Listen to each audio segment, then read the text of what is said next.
And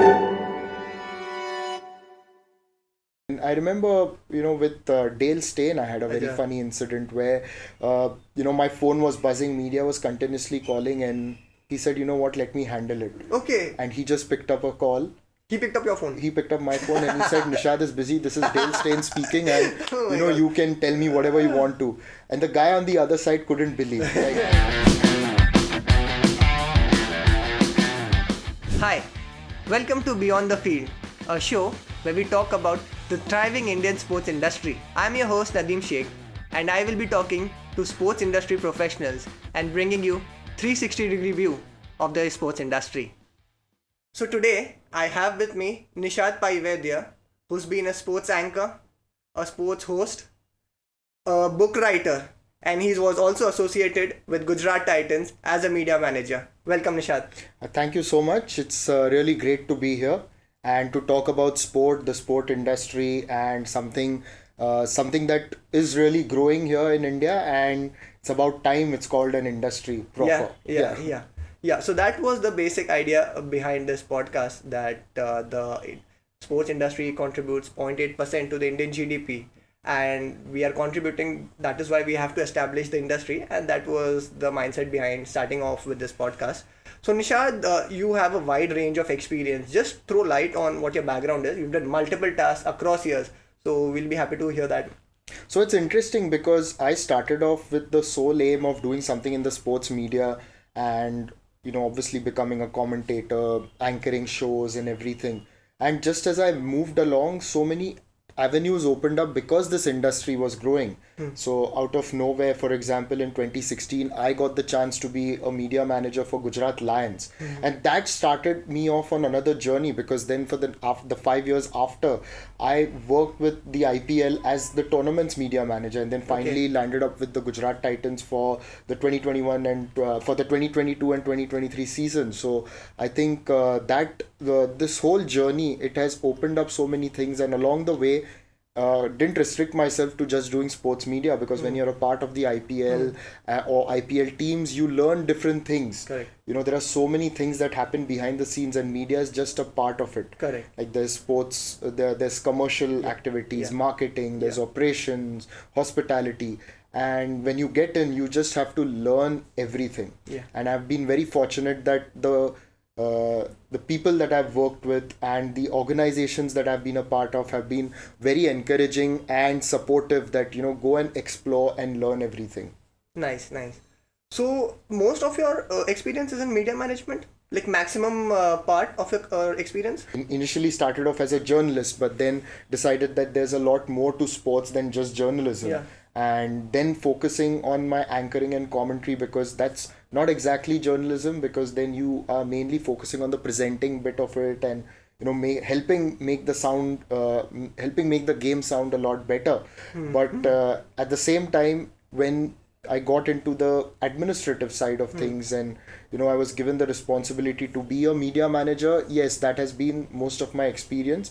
Things did change during COVID, because when COVID struck in 2020 and I was called up to be a part of the IPL at the time, and we were in bubbles, and obviously we had restrictions in terms of how many could operate outside the bubble, and some people were protected inside the bubble. Okay. So those of us who were inside the bubble, our responsibilities increased. So I may have been a media manager inside the bubble, but then I also had to learn a lot of the operational stuff that happens on match day. So that opened my perspective to a lot of things, and that really helped. And what also helped was the fact that I actually graduated in law from National Law University, Jodhpur. So because of that, with my legal background, I was also encouraged by a lot of people to read the regulations and the rule books and everything. So that also gave me a solid grounding in everything.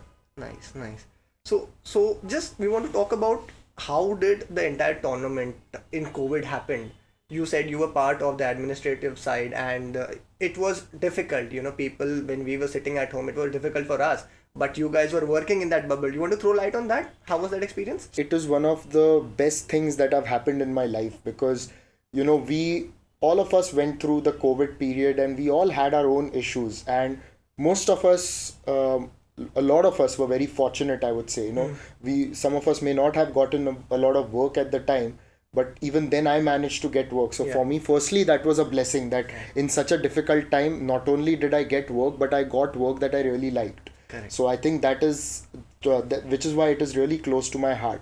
Secondly, it was a lot of adjusting to the rules and regulations because you're in a bubble.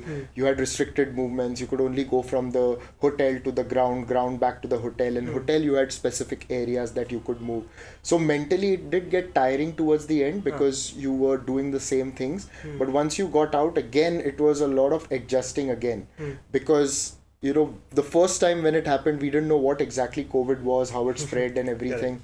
So we were busy sanitizing everything. So towards the end, we found out that was pretty much useless, when the pandemic ultimately played out. So it was difficult in that sense.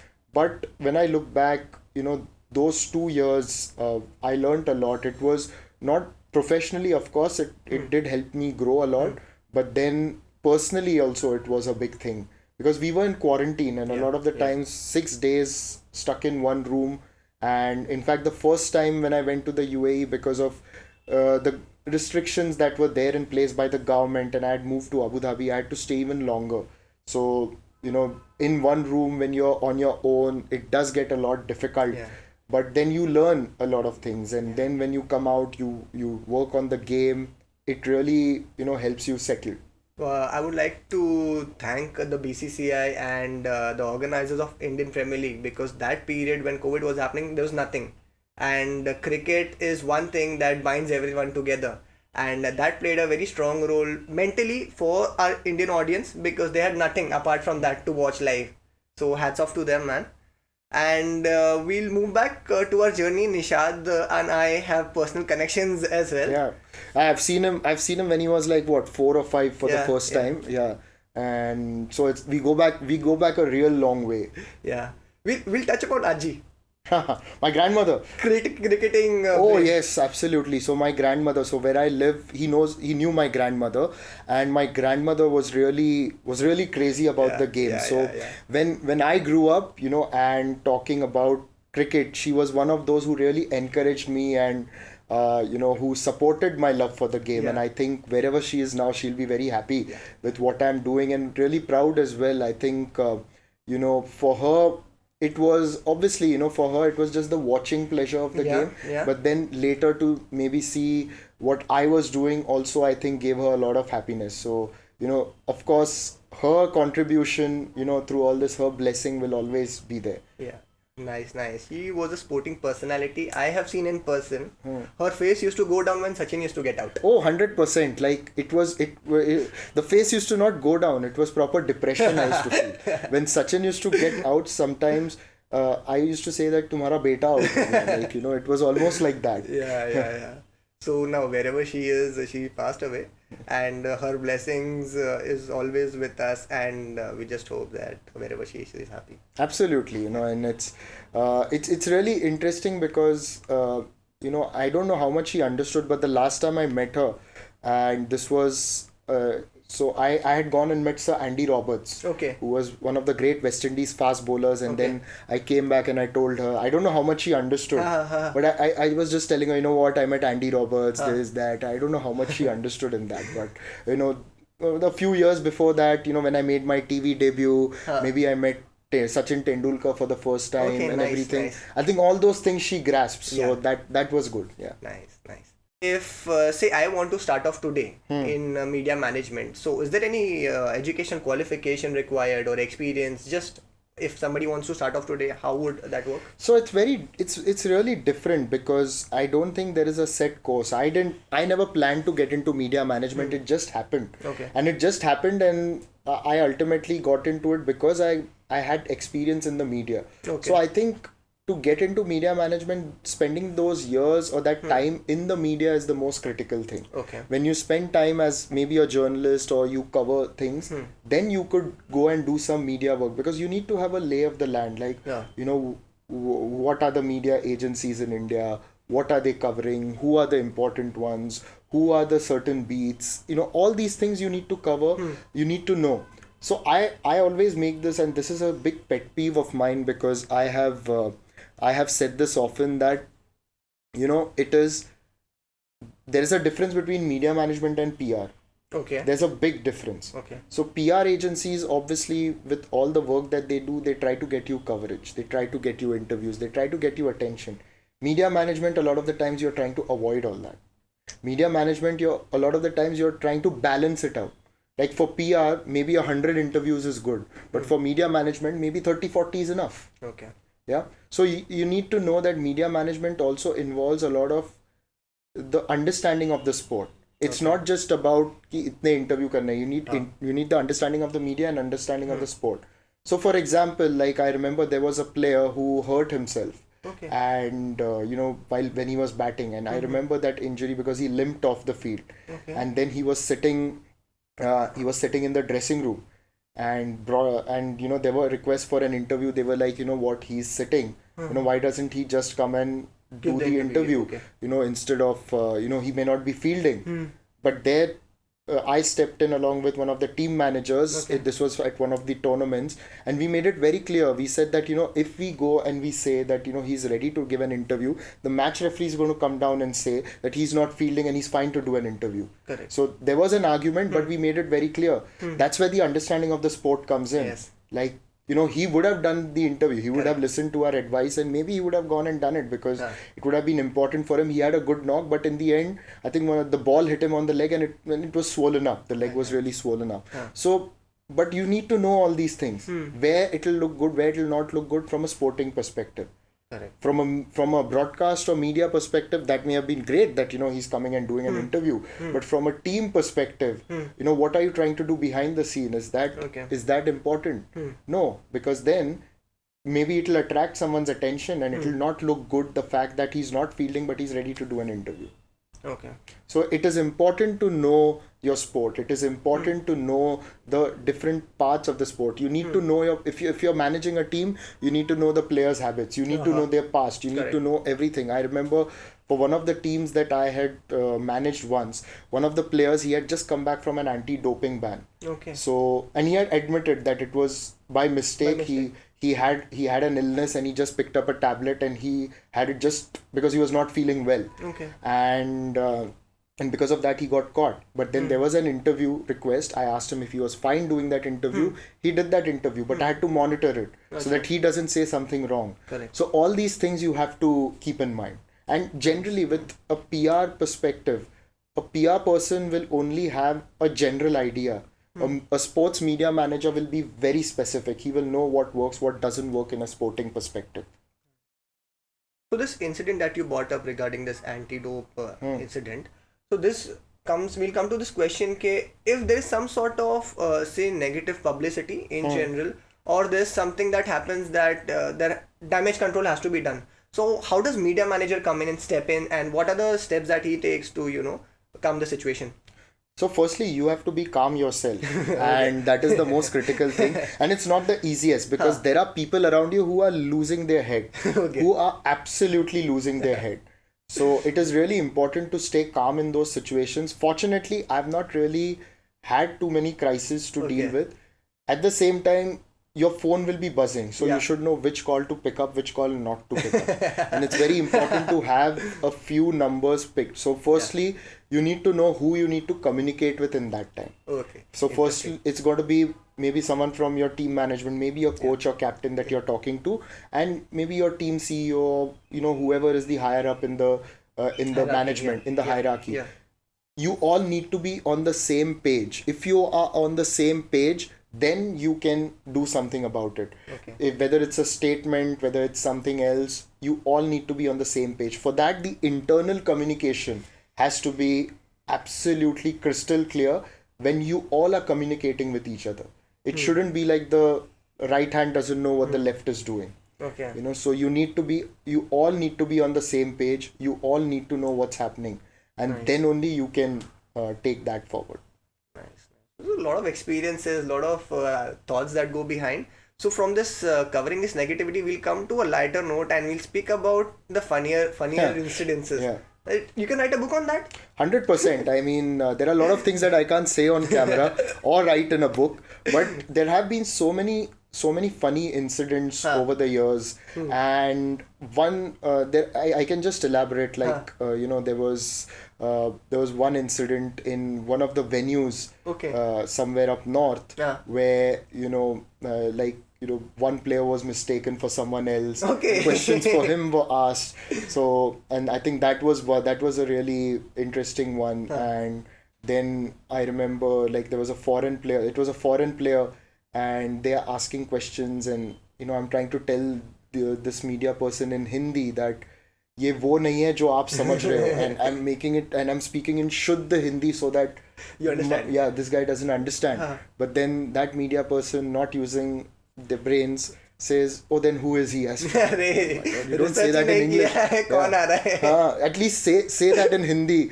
And so there's been one. Then I remember, with Dale Steyn, I had a very funny incident where, my phone was buzzing, media was continuously calling, and he said, you know what, let me handle it. Okay. And he just picked up a call.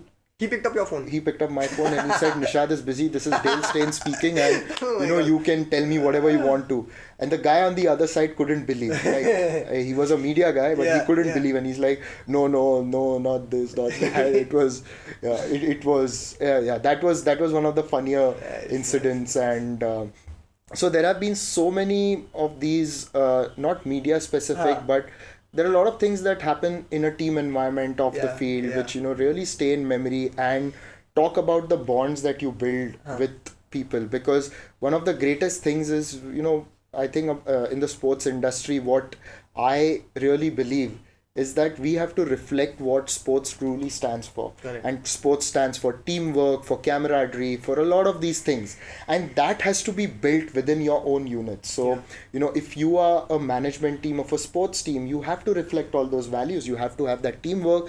You need to have that respect for each other. Then only you can, build something successful. Correct. And it's the bonds that you build off the field that ultimately last the test of time. Even the cricketers say, we will retire. Maybe when we are 37, 38, if we are lucky, some of us will go up to 40. But when we finish that, it's the friendships that we build that stay with us. And I think that's true even for a lot of us, where the kind of bonds that we build outside of work is what really takes us right through. So, Nishad, we spoke about the funniest instances. I think there would have been a lot of ups and downs in your career. And want to touch upon what is the best and I think like the least best part or the worst part about being in the media industry. Anything? So, this could take a while, but see, the best part in the sports media industry is ultimately, I think it's all about you wanting to do something. And if you are really passionate about something and you're willing to put in the work. So, for me, when I decided to quit law and not get into law full time, the thing that really was bothering me at the time in law was the fact that I would get up in the morning and I'd not want to go to work. I'd not want to go to work.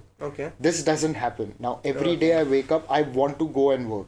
I want to go and do something. See, today is my off day. But I woke up in the morning and I was really excited to come here. Because we're going to talk about sport. Correct. I had my day planned out. Even if I don't have work, at least I know, when freelance assignments, we have some down times in middle.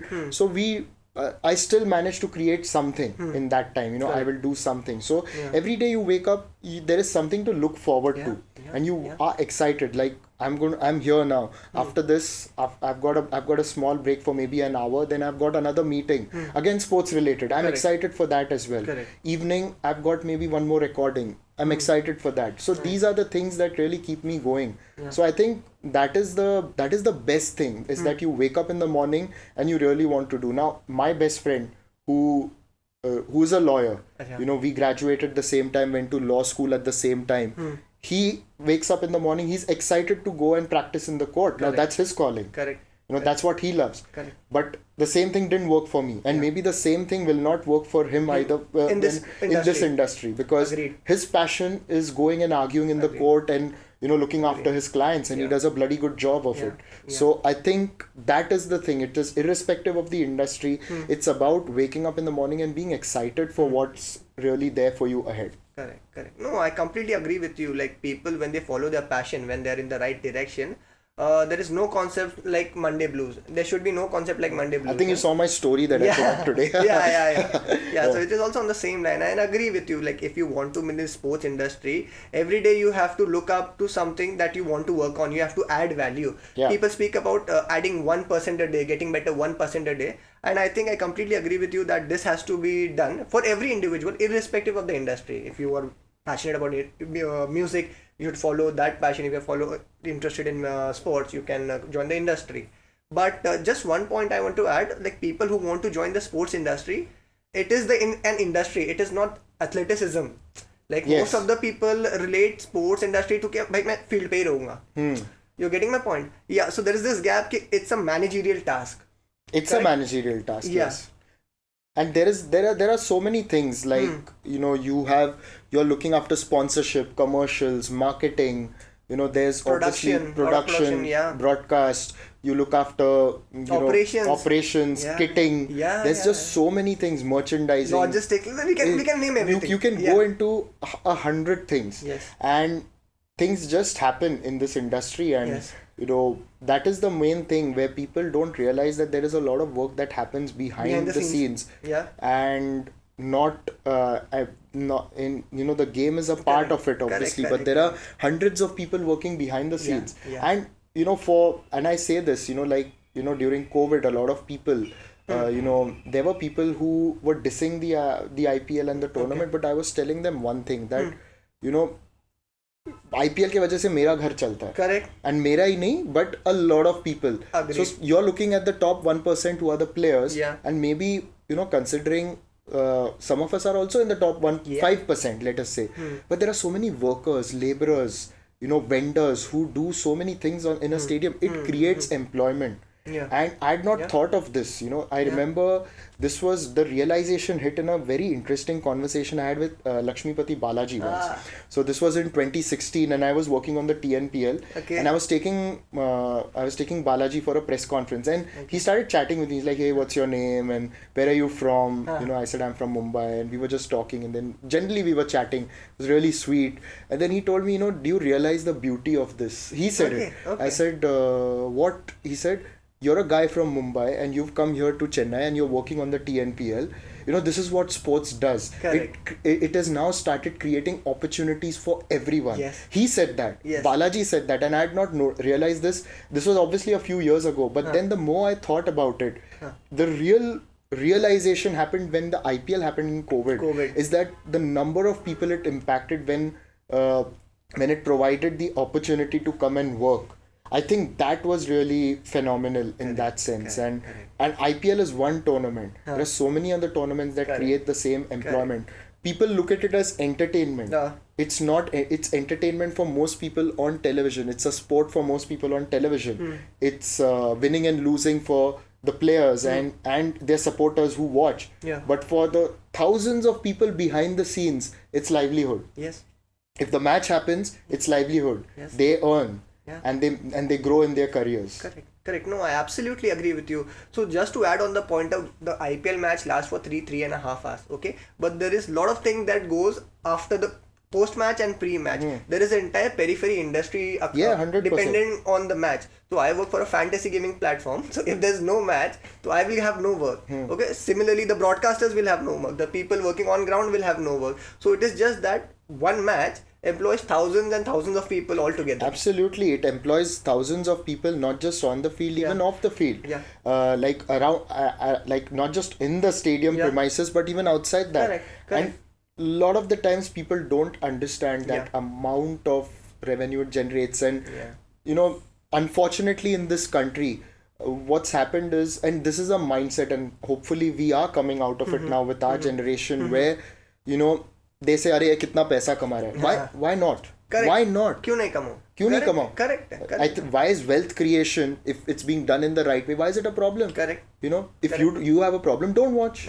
Simple. A lot of the times they say, players earn this much money. I said, fine, fair enough. They do it. One, because they've got more ability than me. Yes. Two, when I was a kid, I was sitting in class and they were slogging it out on the grounds. Agreed. And they need to be rewarded for it. Yes. Because not many people can go and do what they do. You put me out on the field with a bat, I can't bat.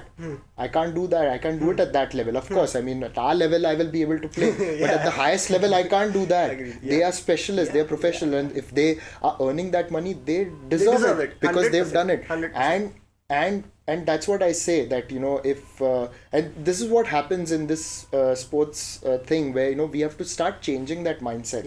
That people are working, they are not, there's a lot of hard work that goes behind the scenes. And I remember someone once telling me that one of these aunties came home and was my mom's friend, and she's like, I don't support them because they party. I said, okay, what does your husband do after work? Like, he comes home. I said, don't tell him to come home. Tell him to sit in office. Like, why? What do you mean? I said, you want them to practice 100 days, 100% of the time. I think your husband should do the same thing at work. He's like, अरे क्या बोल रहा है? I said, यही logic है. Fact है. Everybody needs a downtime, and how you do the downtime is your personal choice. Your personal choice. Some relax, some like to go meet other people, and it's not like it's everybody's life. Correct. It's just a perception thing. Ultimately, if you turn up on the field, like, it's the same thing with a corporate job. In a corporate job, you turn up on time. 9:30, if your office starts, you turn up at 9:30, work until 5:30, you've given 100%. Your boss will not care what you do outside the field. It's your life. Absolutely. You have come, you've given 100%. And the same thing is in sport. You turn up on time for practice. You turn up on time if you have a physio or if you have a gym session. You do your fitness properly, and you turn up on time for the team bus when it leaves for the match. That's it. Everything. That's all they ask you to do. And ultimately, on the field, of course, whatever happens, it's in the moment. That is completely different. And another thing they say, that they should not be earning. This is happening. They've not performed well because they are focusing somewhere outside. अरे पढ़ाई कर रहे हो क्या? Like, they are doing too many ads outside. It's nonsensical, because yes, I mean, it's the same mindset where you're comparing a student to a player. Listen, when a ball is hurled at you at 150 kilometers per hour, you're not thinking about what's happening outside the field. You're thinking about where you're going to hit that ball. When you are running in with the ball and you're going to bowl, you're thinking about how you're going to hit the stumps, or you're going to get the batter out. You're not thinking about what's happening outside the field. So I think people need to come to terms with this and stop that perception and accept that this is an industry like any other. It's a professional industry, and the highest form of professionalism in the industry is on the field, where people don't see the amount of hard work that the athletes put in. One, to stay fit. The sacrifices they make, staying away from family, having a proper diet, not going out. It's one of the big things, because they get mobbed here. People don't realize they don't have these simple pleasures as well. So there is a lot of sacrifice. The reward is huge, of course, and they deserve it because of the amount of sacrifice they put in. So we have to understand this matrix, that we are 120 crore population of dogs, and if you're like 15 to 30 player, you're in that bracket, you deserve something. Bhai, तूने कुछ किया है. And now, thanks to the IPL and thanks to different leagues that have come up, a lot of them get rewarded. Like a few years ago, who would have thought that Kabaddi players will be some of the biggest sports persons in the country? And I think that credit has to go to the industry, which has managed to innovate itself. And I touch upon it in my book Limitless, where I spoke about where we focus on the 2007 T20 World Cup, where India won. And I've closed my book with this comment that the IPL was actually announced just before the tournament, before the 2007 T20 World Cup. September the 13th, India was playing Scotland that day. It was India's first game. And the tournament was announced. Nobody knew what it was going to happen. MS Dhoni and 14 other guys won that tournament. It provided that fillip to the IPL. IPL started in a big way. Because the IPL started, other leagues, other sports got the idea to start leagues. Now we've got the ISL, we've got Pro Kabaddi, we've had other tournaments as well. It kick-started this industry. It all started with that one win, I believe. And because it spilled over into other sports. Now other sports, of course, have a lot of catching up to do, but they're getting there. 100%. They're definitely getting there, and it's created so many employment opportunities, and we don't realize that. And also, sport is not just this metro cities that we are staying. So there's number of other sports and a number of other activities that go on in the rural section of India. Say for Kabaddi, a tournament, sport which was played on mud, now we put it to mat. Kho for that matter. So all of this is coming on board, and we are giving them a platform, and it's better for these athletes to come and get whatever they're getting paid. They deserve it. Absolutely. It's the amount of hard work that's put in, and also it is also about broadcast, right? How Yeah. it's packaged Yeah. well and Yeah. everything. Cricket managed to do that because there were people within the administration in the 80s who, when they saw that India won the World Cup, they were like, right, this is the time that we can make cricket a big sport in India. And that thought, it took its time. It took 15, 16 years, and then cricket suddenly had that jump in terms of revenue, in terms of player earnings, everything. It happened because there was someone with a vision. Yeah. So everyone needs to have that vision. It's very simple in a way to blame cricket, but that's also because they've managed to capitalize. Yes. Because I give this example. We won 8 gold medals and a hockey World Cup before cricket had even won one World Cup. Correct. So that tells you in a way how cricket has managed to evolve since the 80s. Yeah. They've managed to get people. They've managed to create that fanfare, and that is because people had that vision Yes. to make that big. Yeah. And it happened. So now I hope it happens to other sports. Yes. And it really, these sports really grow. Yeah. And once they grow, I think we will have something really massive, because we Yeah. are a huge population. Yes. Even if it's a small part of the population that we can tap into, it's still a huge percentage. Correct. So sports broadcasting is also a very interesting topic. Just to let our fans know that we have one episode designed around sports Yeah. production and broadcasting. So we have multiple people coming up, industry experts. But just want to touch upon, I think commentary is one part that excites the most in terms of the broadcasting, because there are favorite commentators of sports, and people like to watch the sport and hear certain type of words coming out. So you have been a commentator. What is your experience been as a commentator? So my experience as a commentator, like I've been commentating now for about 3 years, and Okay. the opportunity just landed up. I was really struggling to find work for a long time, Acha. but finally this came up, and now really trying to obviously move ahead and get more opportunities. So Nice. for me, commentary is a lot about being in the present, and one of the things that I really love about commentary is you're so involved in the game where you're watching the game. It's like they say, right, nazar hati durgatna Ghati, ghati. yeah. So you cannot really switch off. Like one of the things that I really like to do in commentaries, even when I have my breaks, I love to watch the game, Okay. because there will be something I will see and I can talk about in about my it later, next yeah. next stint. Nice. So commentary is absolutely exciting, and now we've got these different avenues where we can showcase our talent, and Yeah. we can Yeah. obviously come up, and that's something that I really wanted to do, and hopefully it's the start of a journey. Yeah. Nice. And what are the things or background that you prepare on? Like if somebody wants to commentate, say if I want to commentate, what are the 2 to 3 skills that I need to develop first, and then I should work on commentary? So everybody has got their own styles. Huh. Like when I work with different commentators, my area of focus or my strength is my knowledge, Okay. and my knowledge of statistics, cricket's history, and everything, and my memory. So because of that, I'm an avid reader. Okay. I read a lot. Like it's something that I really do. I research a lot on the sport, which I obviously did for my 2 books as well. Okay. But this is a habit that I've had since my young days. I read a lot, and cricket is one part of it. I read a lot of other stuff as well. And thankfully I've been blessed with a good memory. So, Okay.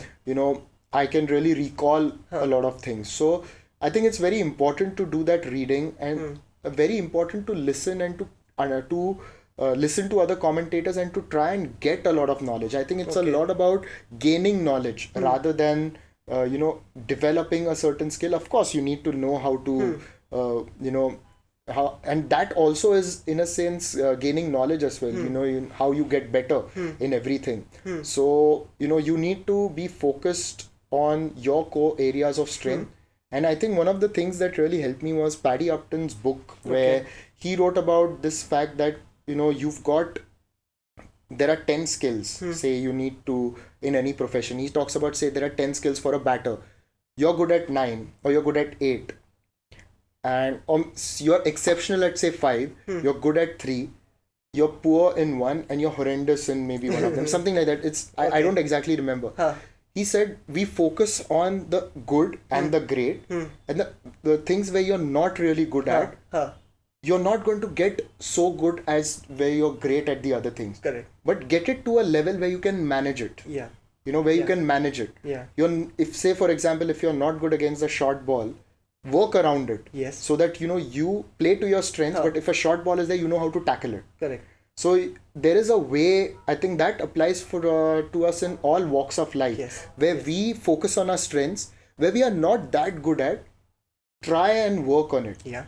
Try and work on it, and then maybe you get to a level where it's no longer a weakness, but it's no longer a strength. It's not a strength, Yeah. but it's no longer a But you weakness. can manage with that. But you can manage Yeah, it, like yeah, it's yeah. there. Like, Yeah, yeah. like and this is where I really look back at this, because when I started my journey and I was writing at the time for cricket website, and I was very hardworking, and I would really write a lot, I would read a lot, but I would get a lot of criticism when it comes to my writing Okay. from supposed well-meaning people. So a lot of this criticism I thought was a lot unfair. I know I wasn't the best writer, but when it came to output, like I would always be there. Like I would be like the kind of batter who would not want to get out in a mad scramble test match, but I will not hit the big shots. I will stay. I will pick one end. Out तो नहीं होगा. Out नहीं होना. Out नहीं होना. Yes. So, and I put a lot of pressure on myself in that way, where my writing wasn't getting better. I didn't know, where it's going to happen. Now, 10 years down the line, I've written 2 books. And some of the people who were criticizing me are still doing what they were doing back then. Correct. But you've moved on. Yeah, You worked. it is because, but then one of the advice that really helped me was one of the very seniors in the journalism industry. He gave me these very, very beautiful words, where he said that, you want to improve. I said, sir, I want to improve. And he's like, you know what, just don't take yourself too seriously. Why? He just said that. Because, if you're going to take yourself too seriously, you'll put so much pressure on yourself, you're not going to enjoy what you're doing. Okay. It's okay. It'll happen. He's like, let it be. Just be calm. Just don't take yourself too seriously. I was like, okay. And then I remember I just started writing, and then I would not take any pressure. And ultimately it's come to a point where, now I don't have to struggle the way I used to struggle earlier. I'm also trying to improve every day. It's not like, anything starts. It's not like anything stops in that way. And I read a lot. So that has really helped me grow and become a better writer. So that's become one part of my skill. But the amount of pressure I put on myself back then to later not putting pressure, I really improved a lot. Now, same goes with commentary. I always felt I was natural, but there were things that I could work on. And I've always been trying to work on that. Nice. Now, just to add on your point that, you have to work on what you're struggling at. So, I struggle at reading. Reading is one activity that I cannot do. उसमें photos भी नहीं होते हैं. Books में photos भी नहीं होते. So, but yeah, so I've worked on that. So, I have started reading this book called Shoe Dog by Phil Knight. So, I try and read 10 to 12 pages per day. That is good. Yeah, start working on it. And I've finished like 120 pages. But yeah, I'm working on that. And I agree with you. Okay, you have to work on your points where you are not great at. But you have to make sure that it doesn't affect you in terms of winning or losing. But it can, like, reading was one of my weak points as well. And, it used to take me ages to read a book. Now I can finish a book in a decent sized book in a week. Okay. If I have 2 free days, I'll finish it in 2 days. Okay. So it's just happened over the years. It's because I kept reading, and I didn't give up, because I knew it was good for me. Initially, I also didn't enjoy it. But then again, I started with the way you were starting, 10 pages a day, 12 pages a day, baby steps. Like, Sachin Tendulkar didn't become Sachin Tendulkar the first day that he landed up on the field. He was a kid. He learned how to play the straight drive under Ramakant Achrekar. He learned how to play the forward defense. He learned how to run between wickets. He took all those baby steps. And then ultimately he became Sachin Tendulkar. So we've got to always remember that it's every day that 1% that works. Yeah. So you want to talk about what you're working on currently in terms of commentary? Commentary. So at the moment, while we are recording, I'm commentating on the World Cup for Digital 2 Sports, and they are the official live rights holders for the ICC, and we broadcast on YouTube, and it's a very different segment, but it's really enjoyable, and it's something that I really take very seriously. Because I think when we go, we've got a duty to present ourselves in the best possible way, and to try and give a quality product, not just for the people who have put the faith in us, but mainly for the people who are watching us. So it is important to add value. I think I always ask myself this question, and it came from one of the podcasts, is that where am I adding value? I think that is a question that we must all have. Yeah. Simon Sinek says the why of it is very important. The why of what we are doing. Why are you doing this? Why are we doing this podcast? We are doing this podcast to spread awareness. Our why is set. Yeah.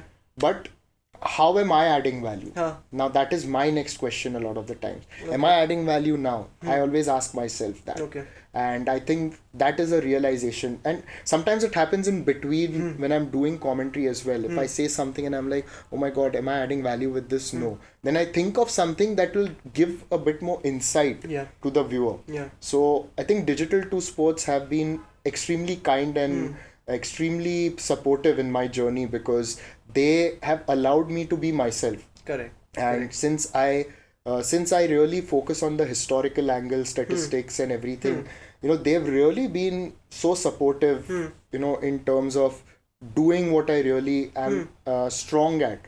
And I don't know whether it was a thing that really came to them, Okay. or it was a thing that they had planned, wherein they allowed all commentators to focus on their strengths. So elaborate. Okay, yeah, I'm actually coming to that, because it's I'm really happy you asked that, because so for example, when I came on board in 2021, it was the first time, and I just got this call out of nowhere, that why don't Mohanty you sir come? called you? No, Dilip Mohanty came later, and he carried that on, and his guidance has been phenomenal in this whole thing. It's been immense. So when we started, we had this is at Digital 2 Sports, my friend, I had a friend Neeraj Sharma, he had called me, and we had Sudeep Lahiri, who's also there. So Sudeep, and they told me to focus on the history aspect and talk about the knowledge that you have. Okay. And in the years that we continued, and we've got a commentator, Pankaj Athavle. He is very good when it comes to adding color to the proceedings. He's got great knowledge of folk culture, of tradition, of Bollywood. So he brings all that and he adds color to the proceedings. I bring my stats and I bring my I bring my Trivia historic stuff. trivia and everything.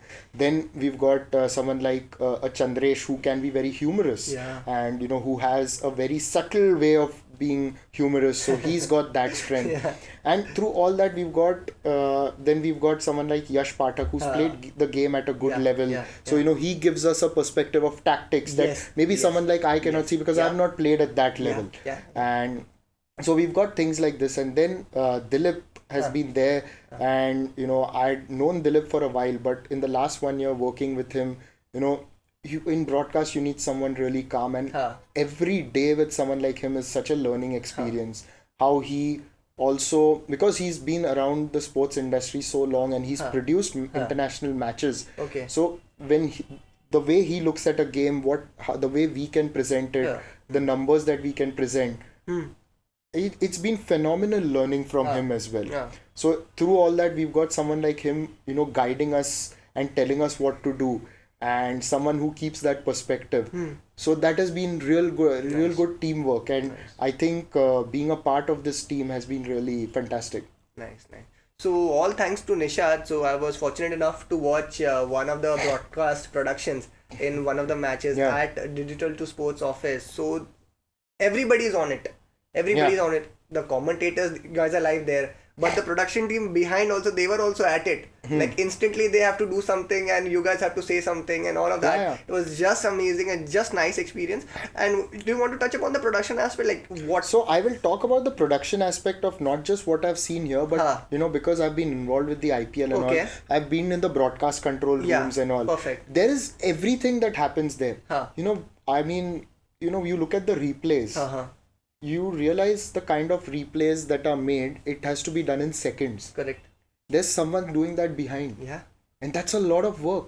And it's phenomenal. Like, here, like you spoke about what I was doing with what the producers were doing at D2S, getting those stats and everything. You just have to be in that room to realize how quick they work and how they have to work, how they have to think quickly. Now that is statistics, that is one part. But when it comes to broadcasting an international game, you need a much bigger team. Correct. Because and then Correct. that team, everybody has to do their functions properly, Yeah. and then they send the replays, the statistics, Huh. everything. Huh. So all of this has to be a well-oiled machinery, Yes. and broadcast is a lot of work. You only see the end product and you see the commentator, presenters. There are hundreds of people working behind, which is why they are the real champs, I think, because they work hard, they look after the technical stuff, they work on hundreds of things, and a lot of them are my dear friends, and I see the amount of passion and love they have, not just for the game but for broadcast and what they do in general to ensure that everything goes in the right way. It's a lot of hard work, and you have to be on the money, you have to be on the dot, you have to churn out things in no time. I think that's really phenomenal. Yeah. So I was hearing this podcast where Harsha Bhogle was sharing one of his instances, and he said that we are just the speakers, we are the face, but these guys are the enablers. 100%. Yeah. So what content they give, and they have to be on the spot. So he said that they are the real champs, and I completely agree with him on this thing. Hats off to them, what they do on the production bit. Yeah. It's a lot of hard work. It's a lot, and people also don't know that broadcast equipment is set in a ground. Yeah. And when a cricket ground is set, then there is a thing called rigging and de-rigging. Yes. So rigging is when you, of course, set the whole broadcast equipment, cameras, wires, everything. And then there is de-rig as well. That is, say for example, there is a kit, a broadcast kit, which is put in a cricket ground. Now, if matches have finished at one ground, then that kit has to move to another ground. So that gets packed.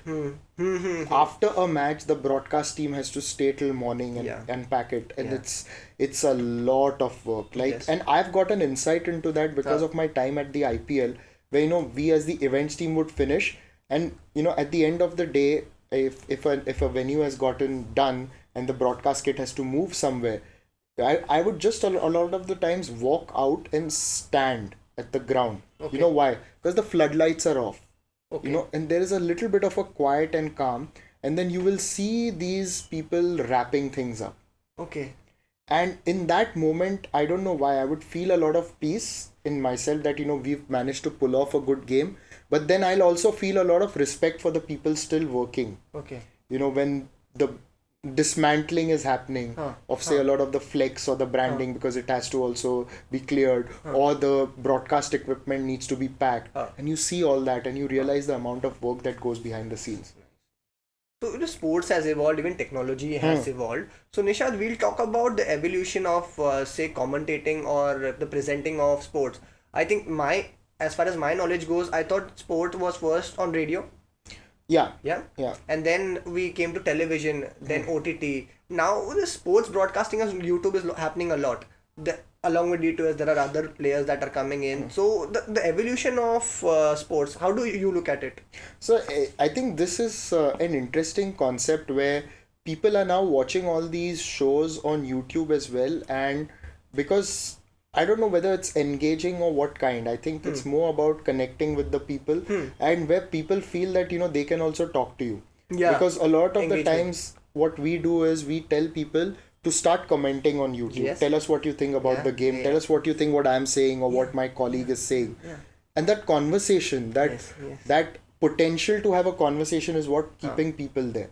Because of that, because now today what's happened is we all are on our phones and we all are sitting in different corners. Maybe someone wants to talk about the sport, wants to be heard, and this is a platform. So I think that is where the sports YouTube thing has really evolved over time, and we see in different genres of sport it is coming up. Now there are a lot of watch-alongs as well. People do watch-alongs. It's because they really want to engage. It's all about engagement. Absolutely. I think now. Absolutely. So no, I understand your point. So what happens is we are a population of 120 crore, and in one way or the other, everyone is associated. Either they like cricket or they hate cricket. Okay? There's no neutral.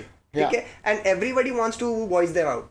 So these platforms like YouTube and all, it gives them the voice. You guys interact, and even the commentators reply on it, and they feel कि ठीक है मैं engaged हूँ, मुझे जवाब दे रहा है. That is happening. So that is a very crucial point. That is yes, and it's not just about that. I would talk about sports industry in general. Engagement is at the core of everything, because I think even even IPL teams for that matter, sports teams are continuing to do that. It's Correct. about engaging with the fans. Correct. It's about building those bonds with the fans. Because that is how an IPL team grows its following. Why is someone like a Chennai Super Kings so big? Yeah. It's because they've engaged with the fans. They've been wonderful. I think that's a beautiful case study. Yes. I think, there was a time in 2018 where they had to move their home games to Pune, and they specifically ensured that a train was arranged to take their fans from Chennai to Pune. Yeah. As someone who may be supporting a particular team, you have won their hearts right there. You've won their hearts, you've won their loyalty, you've won their support for you. And that creates that engagement. Yes. Of course, they've had a great like MS Dhoni in their ranks, but they've also leveraged his greatness and his stature to create that fan following.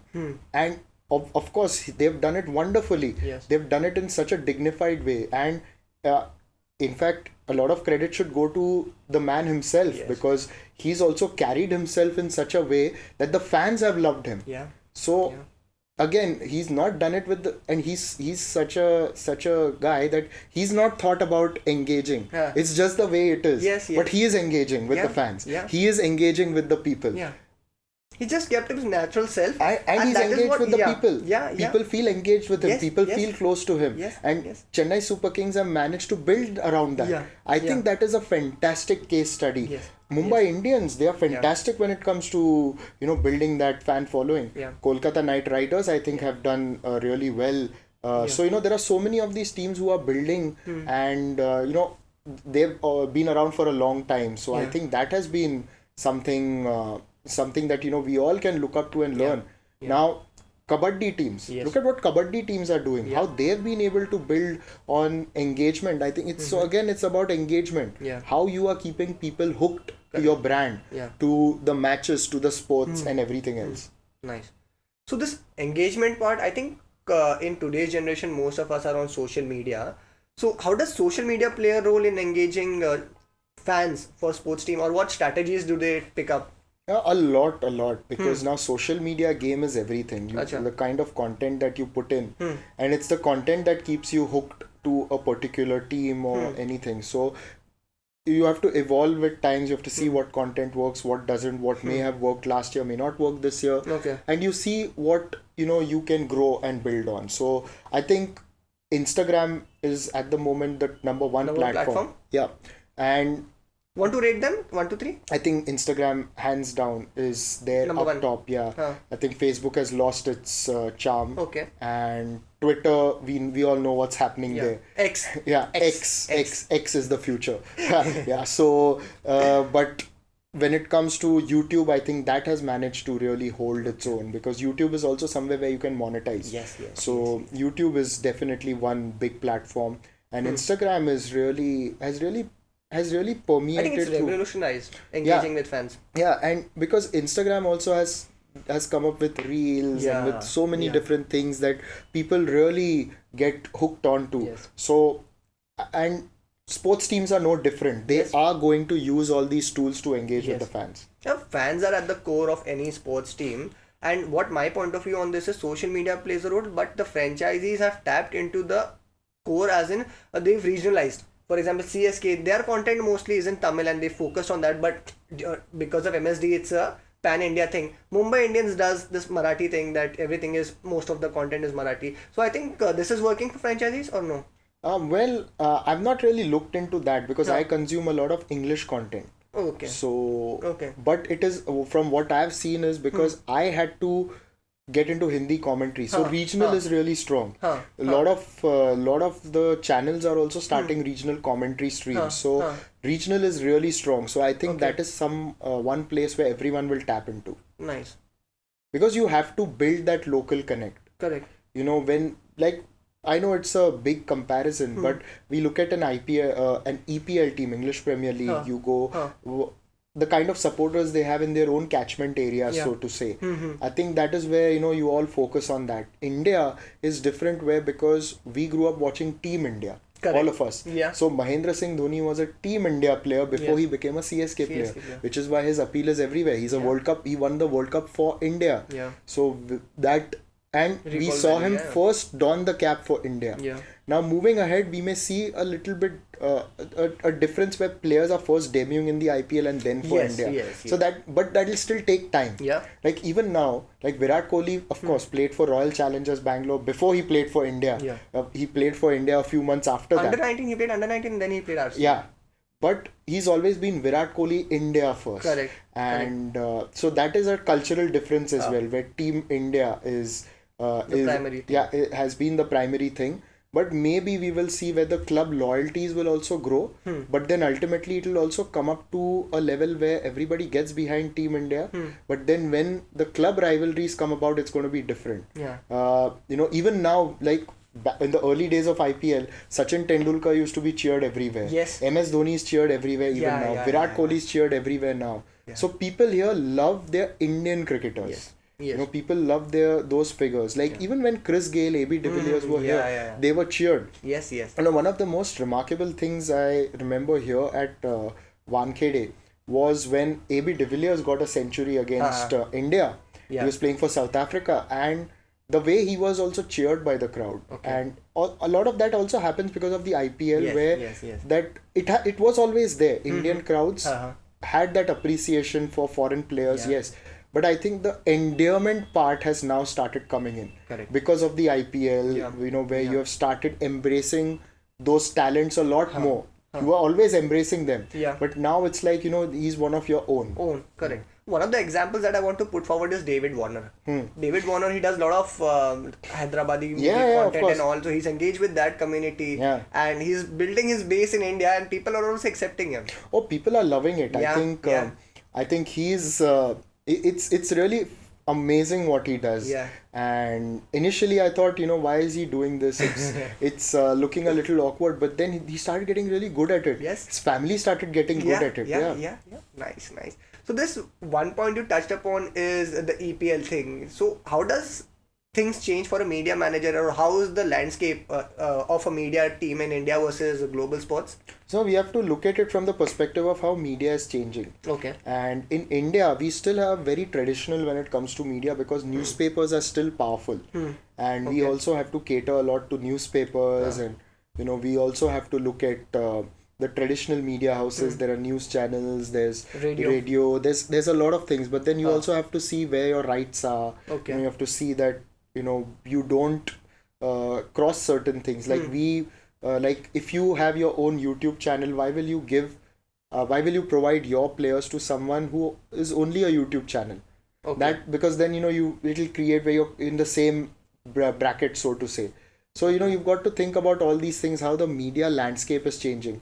Abroad, I'm not entirely sure how it is, but from what I've heard is that the websites are now a lot more more powerful than newspapers. The sports news websites. Yeah, because or otherwise, because for example, now I think the New York Times has shut their sports pages in the newspaper. Okay. Yeah, it's only gone online. Acha. So the traditional media may not be around it as powerful In the West. as it was earlier. In India, it is still there. Because in India, readership is still high, and especially vernacular. Not the English, but vernacular readership is still good. So, we also have to cater to that. We have to see where, who are the important players in that sense, and, cater to that. Nice. So, you talk about this newspaper, radio things. I want to put a point. How do sports team create a balance in terms of media distribution? With traditional and digital, how do they balance it out? So it's a very subjective thing. Okay. You have to look at it from the perspective of, what works on the day. And there's no hard and set rule when it comes to these things. So I think you do make a list of, okay, these are the news channels, these are the websites, and these are the newspapers that I have to talk to, and you then try to spread it out among them. And what is the percentage ratio? There's no percentage. No percentage ratio. That. Yeah, it has to be on a case by case basis. Okay. Yeah. Nishad, we've covered I think most of the part. We covered your background. We've covered the different aspects of sports, commentating, media management, everything. So what is view on the future? I want to talk about the future of sports in India. What is your view? How it's going to grow? Which segments are going to grow? I think it's very difficult to say which segment is going to grow, and a lot of the things that happen we have not imagined in all these years. So you have to look at it where you are open to anything. I think that is most important. Like if I wasn't open to maybe getting into the IPL, I wouldn't have gotten a lot of these opportunities. Correct. So you need to have that open mind and move with the times. Correct. At the same time, focus on what you really want to do. So I think the industry is just going to grow. It is going to get bigger and bigger. It is going to get stronger, and I hope that the other sports also are able to build their own brands in the big way. Just the way I think Kabaddi is a big inspiration for a lot of these sports. Yeah. Yeah, speaking about other sports, so this Kabaddi, there is ISL. Yesterday, I went for an ISL match between Mumbai and Kerala. So that was a sold out stadium at Andheri Sports Complex. So there is viewership, there are people coming in. And I think what my point of view on this is, I think there is scope in the amateur sports industry. Like we are talking about elite sports like cricket and Kabaddi and soccer. But I think there is this space for companies or teams to come in the amateur space. Like you mean grassroots? Grassroots. Yeah. Grassroots and also amateurish. Like people for you and me, we also play on weekends, something like that. Yeah. This is this gap. I think that if something can come up here, so it's going to work very well. Yeah. It is interesting you mentioned that because I've got a friend who has been running a corporate cricket tournament for the last 25 years. Yeah. And he has done a really good job of it.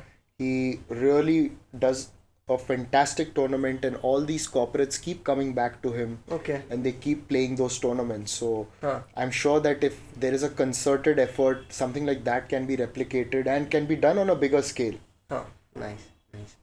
Also, when we're moving forward, there is this evolution happening in technology, which the sports industry is also adapting. We have the VAR in football. We have the DRS in cricket. How do you think technology will enable sports in future, and what are the future aspects there? Technology will only help get us to a point where it's really it's as close to perfection. Okay. I think we've got DRS in cricket, for example, and sometimes DRS may not be 100%. We've got to remember that technology is created by humans. Humans are fallible. So technology will also be fallible at times. It won't be 100%. But it gives you a chance to go to as close to perfection as it's possible. So VAR has come in football. There's DRS in cricket. There are so many different things that come about. And we are just going to get to a point where our processes get a lot better, faster. And that's the main thing when it comes from a game perspective.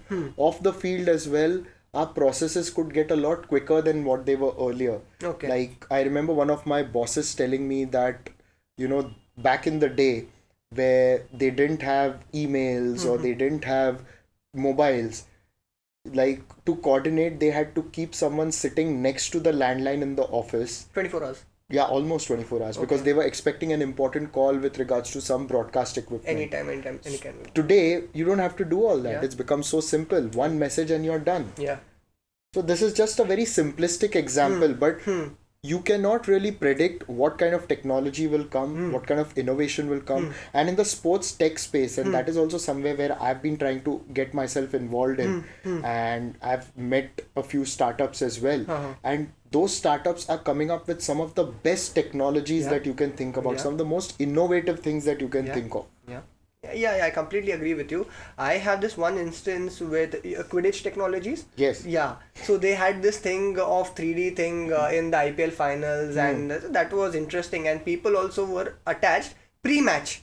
Before the match also they are keeping people engaged. Something that happens with American sports, they have this timeouts, people come in, watch. So all of this technological innovation, I think it's important to keep fans connected. I think we've reached almost the end. We require your advice. This is a two-parter question. Give us one advice that you received that changed your career, and one advice that you want to give to somebody who's starting off today.